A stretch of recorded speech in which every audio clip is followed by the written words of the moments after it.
nationalisme qui prendra la tête et le pouvoir ici à Anvers. Patrick Hensens avoue sa défaite. Il y aura évidemment énormément de conséquences et d'analyses à faire parce qu'il y aura sans doute aussi des répercussions, peut-être, pourquoi pas, au niveau fédéral.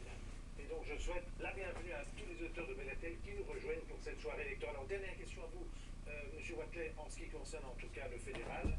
Le nationalisme est en train de gagner en flanc. Est-ce que vous ne craignez pas que le gouvernement devienne chaotique jusqu'en 2014?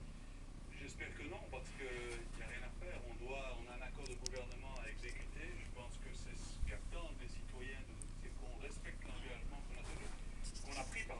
Maintenant, il est clair que le nationalisme flamand est de plus en plus présent. Et je pense qu'il faudra un moment qu'il y ait une compréhension au niveau de la Flandre que si on rentre dans une vraie logique d'opposition mutuelle de l'un vis-à-vis de l'autre, on va tous y perdre. Si. Et ça, ils doivent aussi le comprendre. Christophe Zoulkreditz, même question. Vous avez vu le bourgmestre d'Anvers, SPA, dans un mauvais état, on l'a vu. Il ne s'attendait pas à une victoire pareille de Bardot-Wever. Réaction pour la suite, c'est ce qui nous intéresse ce soir. Je pense imprudent qu'on puisse dès maintenant dire qu'il va y avoir plein de conséquences partout. Je pense que ça a été aussi très imprudent pendant toute la campagne de faire une campagne qui normalement est quand même une campagne communale. Anvers, c'est une grande ville, mais ça reste que quand même Anvers. On en a fait un enjeu comme si c'était un enjeu presque planétaire. On a fait un boulevard à Bardot-Wever. Il n'y a pas de raison objective, même si le résultat est spectaculaire à Anvers, qu'on considère dès aujourd'hui qu'il va y avoir plein de conséquences à tous les autres niveaux de pouvoir. Je pense qu'il faut garder vraiment la tête froide et travailler. Et je crois que le gouvernement fédéral a son programme, qu'il le réalise. Les gouvernements régionaux ont leur programme, qu'ils le réalisent. Et voilà. Donc, Alors, Bellecote, un mot quand même de Verviers, puisque c'est votre commune, où là vous avez le sourire derrière votre barbe. Ouais, non, enfin, oui, parce que c'est vrai que les premiers résultats sont plutôt positifs, étant donné que c'est plutôt la voie du changement que semble donner l'électeur en vraiment Vous êtes le sanctionnant premier parti manifestement. selon les résultats. Oui, mais enfin, c'est 5 bureaux sur 22. Ouais.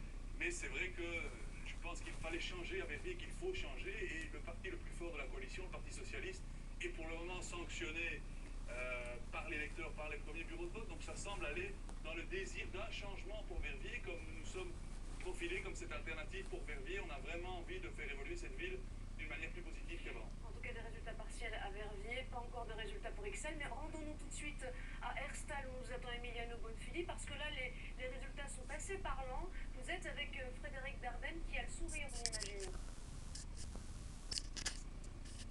Oui, tout à fait, Frédéric Dardenne qui a le sourire, puisque le Parti Socialiste reste sans surprise le premier parti ici à Herstal. Légère augmentation, 51,06% pour le Parti Socialiste emmené donc par Frédéric Dardenne. On va se tourner justement vers le bourgmestre d'Herstal, Frédéric Dardenne. D'abord, gros score personnel pour vous, un Herstalien sur 4 a voté pour vous.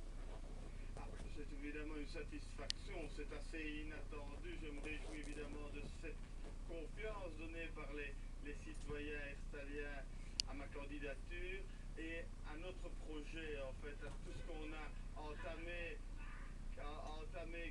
comme démarche. Et c'est vrai que c'était une élection difficile car on était dans une démarche encore en chantier, et donc je craignais que ça soit difficile. On a été, malgré cette difficulté, récompensé et conforté par rapport à notre projet, je m'en réjouis. Justement, les résultats Danny Boy. qui est parlant quand même, Danny c'est la Boy. deuxième place du PTB+, qui est désormais la deuxième force politique ici à Herstal.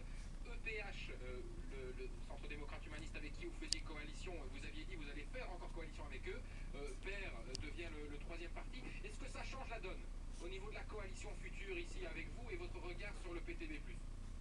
En fait, par rapport à EPH d'abord, donc nous avions décidé de continuer à travailler ensemble si l'électeur le confirmait, avec